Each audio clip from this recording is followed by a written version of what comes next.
Hey, welcome back and happy Sunday morning to all of you. So, if you have seen the last video where I shared with you all about the Chinese regulations coming into picture from today, I couldn't stop myself from sharing with you all because this was a very exciting news, especially after China being banning all the cryptocurrency exchanges and ICOs there. This was one positive news which I wanted to share with you all. So, I hope you enjoyed that and let us see how the market behaves, especially after this positive news from China.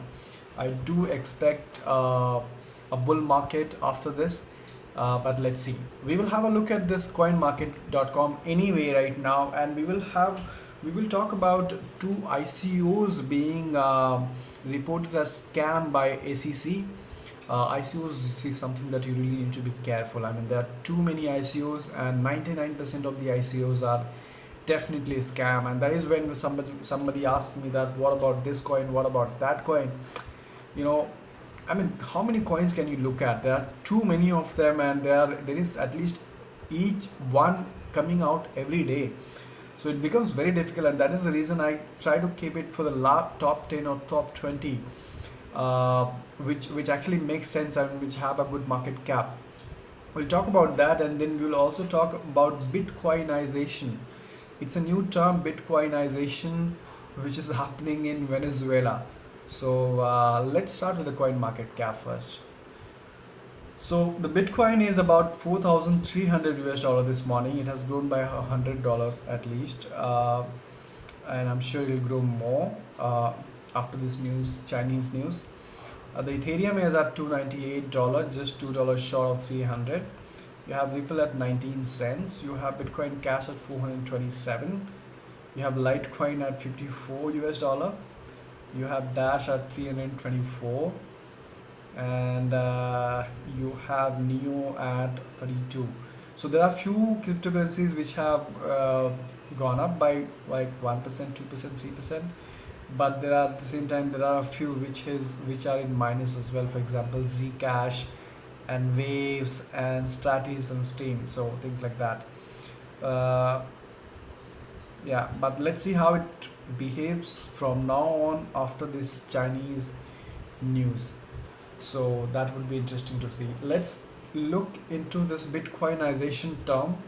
So as you guys know, the Venezuela has actually their own fiat currency, sorry, which is called Bolivia. Bolivia has completely lost its value. So what is happening there is now people are actually trading into the cryptocurrencies or the foreign currencies. So if you talk about foreign currencies, they are trading either in dollars or they are trading in Bitcoin and other Ethereum and all that. So there is this gentleman called Mr. Daniel Osorio from Indian Capital Advisors in Venezuela. He said on CNBC that the Venezuela is about. Okay, let me read this out. He talks about Bitcoinization. He simply says that the country has Bitcoinized itself. I mean, this is a very interesting term, Bitcoinization. So he says that in order to pay for lunch, locals are beginning to accept only Bitcoin or money wires of foreign currencies like dollars and all. The problem, according to Osirio, is that unlike Zimbabwe and other nations where hyperinflation has taken its toll, Venezuela does not have access to enough dollars to manage the economy. So since they do not have access to enough dollars, they are using Bitcoin and cryptocurrency, and he's calling this scenario of uses of cryptocurrencies and Bitcoin as Bitcoinization, which is interesting. So let's see how many more countries are going to be Bitcoinized very soon. Of course, I know of Venezuela, and then there is Zimbabwe also, which has, with its own currency, has lost its value completely. You sure you must have heard about Zimbabwean $1 trillion note bill, which all you could buy is a dozen of eggs. So they have also given an example here that says he explained that a simple lunch in Venezuela costs about 200,000 bolivars. 200,000 bolivars for a simple lunch, which is about $8 to $10. which is around 560 rupees in Indian rupees. So 200,000 bolivars just for a lunch, and that is the reason people are now transacting in Bitcoin and cryptocurrency. And one of the strong reason is that see for the merchants to accept Bitcoin and cryptocurrency makes sense because they can trade those cryptocurrencies even outside Venezuela across the globe. So that would not, that doesn't just apply for the Venezuela. If they accept Bolivar, which has completely lost its value, that's only for the Venezuelan. But if they accept cryptocurrencies like Bitcoin or Ethereum, they have the entire global market for that. I think that is one of the reason why also people are more friendly when it comes to accepting cryptocurrency rather than trading them in their own fiat currency, which is very sad for Venezuela government at least. So that's one news. Now second news is, guys, the ICOs. There have been two ICOs which have been reported as fraud by SEC, and that is why I always say that the ICOs, you really need to be careful, especially when they come out with this advertisement of their token sale on their some pre-ICOs. They have some interesting idea which probably looks very fascinating but may not be practical. So in this news, yes, it says the SEC has brought what appears to be its first charges against the company utilizing the initial coin offering fundraising model. Uh, so the US security regulators charged two companies and their founder, businessman Maxim, with violating anti-fraud and registration provisions for federal securities law.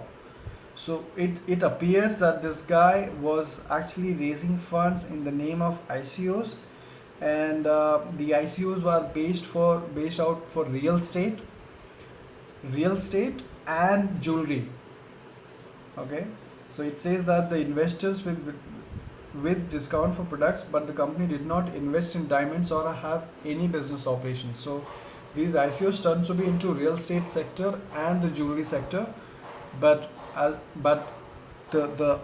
fundraiser, the founder of this ICO does not have any real business as such, and he was trying to scam people. So this is very very interesting news.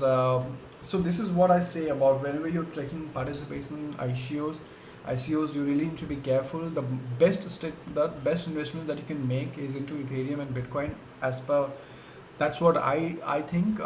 Instead of going around with 100 of ICOs which have no real business model as yet, they are just the promissory note for future.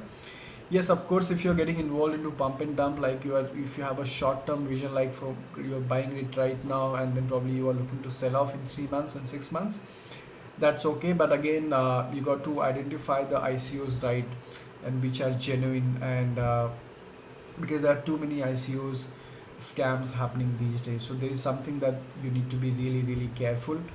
Keep about 70 to 80% of your funds into Bitcoin, Ethereum, and all those, and probably 20%, 30% you can play with the ICOs, but don't go full out with the ICOs. It could be a very very risky thing. So I'll leave the link in the description below for these news, and you can go through that. Thank you so much for watching, guys. I'll see you in my next video. If you have not hit the subscribe button, hit the subscribe button so that you're updated, and enjoy your Sunday. That's all I can say. Thank you so much. Bye.